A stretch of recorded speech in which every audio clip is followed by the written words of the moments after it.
Hi viewers, welcome to our channel.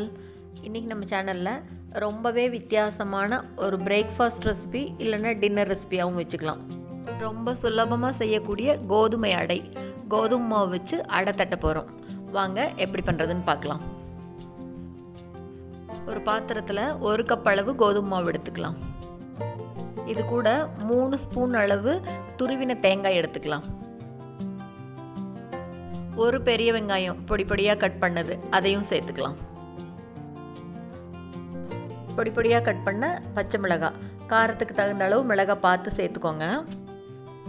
இது கூடவே பொடி பொடியாக கட் பண்ண நல்ல ஃப்ரெஷ்ஷான கொத்தமல்லி தழை சேர்த்துக்கிறேன்.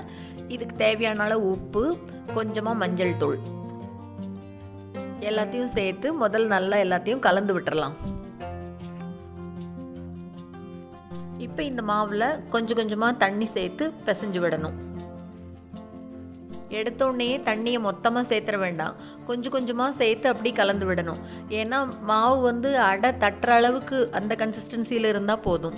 அதனால கொஞ்சம் கொஞ்சமாக சேர்த்துக்கலாம். பஜ்ஜி மாவு பிசைவோம் இல்லையா, அதை விட கொஞ்சமாக கெட்டியாக இருந்ததுன்னா போதும், அந்த அளவுக்கு பிசைஞ்சுக்கணும். அரிசி மாவில், ராகி மாவுலலாம் ரொட்டி தட்டியிருப்போம்.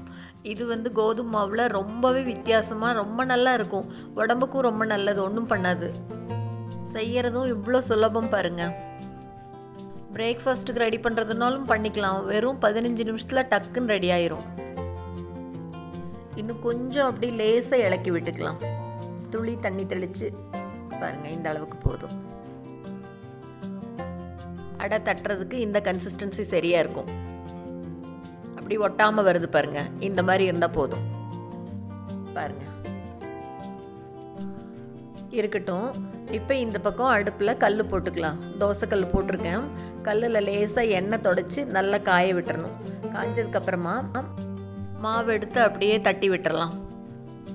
நடுவில் அப்படியே கொஞ்சமாக தண்ணியில் கை விட்டு அப்படியே ஈரம் பண்ணிவிட்டு அப்படியே தட்டி விடணும்.